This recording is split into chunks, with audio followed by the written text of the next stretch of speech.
All right, so today we're going to get into some really fascinating stuff, I think. Yeah, We're diving deep into this text called The Only Solution for Sin. It's actually an excerpt from a larger work called Resolving Genesis. right. And this piece really kind of gets into how we approach these ideas of sin and salvation. Yeah, it really challenges you to think differently about these topics that maybe you've had for a long time. Yeah, and I think that's one of the things I found so interesting about it. Um, and just so you know, we're not here to get into like a big theological debate or anything. I don't know. We're really more interested in just kind of exploring the ideas themselves and how they make you think differently, Yes, right? exploring a perspective that Yeah, you might not have considered before. exactly. So like right off the bat, this text hits us with this phrase, fig leaf Christianity. And I don't know about you, but as soon as I read that, I was like, what is that? What is fig leaf Christianity? Well, it takes us all the way back to Adam and Eve in the Garden of Eden. When Oh, they sin, Yeah. right? They disobey God and they have that shame and that exposure. And what do? they covered themselves up. They cover themselves with fig leaves. Right. They try to hide. And so the text uses that as this really powerful metaphor Okay. for how we as humans try to cover up our own flaws, our own sin. Oh, that's interesting. We try to be good enough, whether it's through good deeds or knowledge or just keeping up appearances. It's like we're trying to fix a crumbling wall with a Band-Aid. Exactly. It's a Huh. temporary fix. Yeah. It's superficial and ultimately it's ineffective. Right. And that's where I think the image of the animal skins comes in. Because God is the one who provides those to Adam and Eve. Right, God provides. And it's pointing towards something. It foreshadows the ultimate sacrifice of Christ. Yeah. It's like we can't do this on our own. We can't fix it ourselves. Right. We need God's provision. Yeah. And that provision is provided because of love. Yeah. It's not like we earn this, right? Exactly. It's not something we can earn. Right. And that kind of blows my mind because I think so often we can fall into this trap of thinking that we do have to be good enough. That's right. The text argues that so many people today are stuck in that fig leaf Christianity mindset. Oh, yeah. They're still trying to earn God's favor. Yeah, it's really easy to fall into that trap, I think, especially in like today's world, right? Totally. Where it's all about achievement and constantly trying to be better and do more. Always striving for more.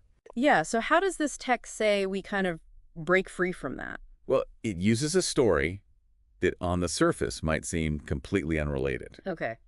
but so brilliantly illustrates this whole idea of fig leaf versus true sacrifice. And that's the story of Cain and Abel. Oh, wow. Yeah, Okay, so we're going way back to the Old Testament. back to the beginning. Yeah, I mean, talk about a story that has some weight to it.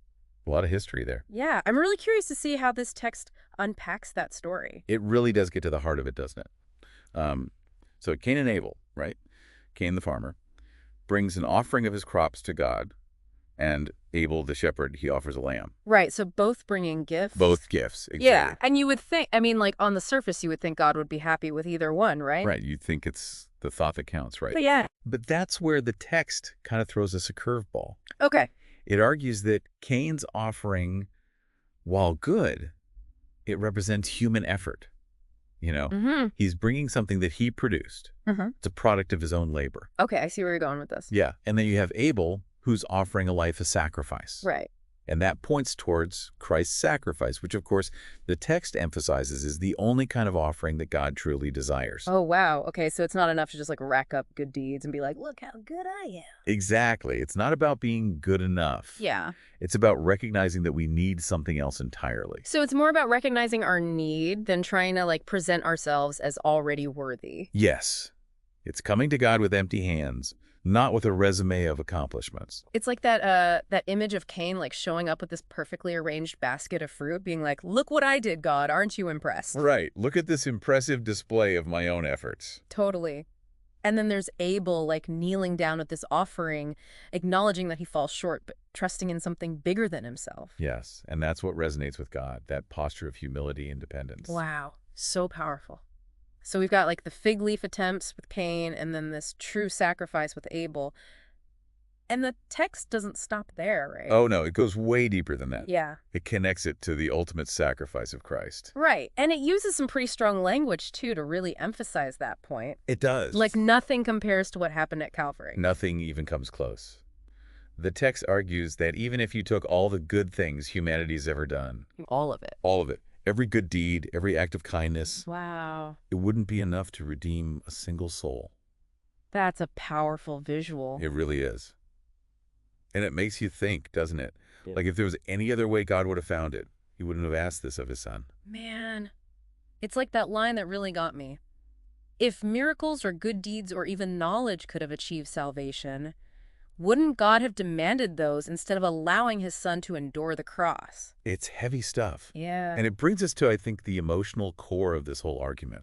God's love, Yeah. his incredible love, Yeah. that he was willing to choose this path knowing it was the only way. Knowing the cause. Knowing the cause. Yeah. And it's interesting because the text even brings in the story of the Garden of Gethsemane, where the Jesus prays to God for another way. Right. He asks if there's any other way. He even asks his disciples to stay awake and pray with him, but they fall asleep.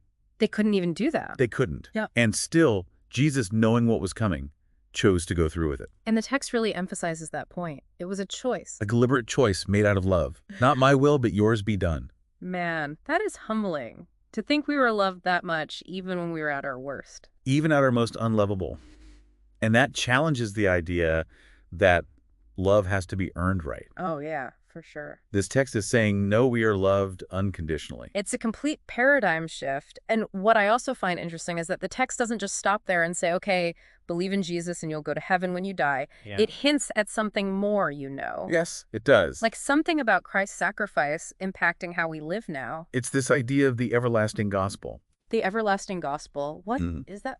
Yeah, that's what I'm kind of wrestling with here. Like, okay, if we're not supposed to be striving for these fig leaf offerings, then what does it actually look like to live a life of able offerings? What does that like surrender and grace-filled living actually look like day to day? It's the big question, right? Yeah.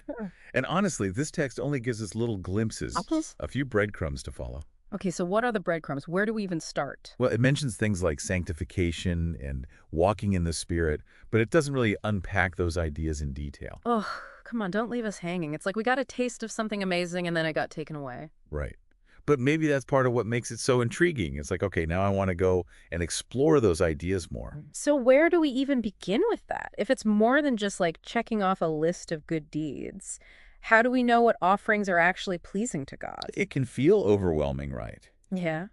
But what if instead of getting stuck on trying to figure out all the right things to do, what if we focused more on our hearts? Oh, okay. So like going back to that image of Abel. Exactly. With the posture of humility and dependence. That's it. Maybe that's the key. So less about what we're doing and more about why we're doing it. Yes. Less about outward actions and more about that inner transformation. Okay, that makes sense. But like, how does that actually play out in real life? Well, imagine you're volunteering at a soup kitchen, right? A fig leaf approach might be all about getting those volunteer hours, feeling good about yourself for doing a good deed. Right, check in the box. Exactly. Yeah. But an able offering approach would be about serving with genuine compassion, seeing the image of God in each person you encounter. Wow, yeah, so it's like, even if it's something we might consider a good deed, it's different when it's coming from that place of love and surrender. It changes everything. It's not about us and our efforts. It's about partnering with God's grace. Wow, this has been quite a journey. From fig leaves to ancient sacrifices to grace and surrender and the everlasting gospel. It really makes you think about things in a new way. It really does. So to our listeners out there, we'd love to hear your thoughts on all of this. What are some of the fig leaves you're tempted to cling to? And how can we all embrace a life of able offerings characterized by that humility, dependence, and gratitude for God's love? Keep diving deep, friends. Introducing a new book with 3 new old Earth theories that comes closer to any of the previous theories in resolving Genesis. These theories allow for a literal, logical narrative that agrees with science. They also link to real-world events in Earth's recent history.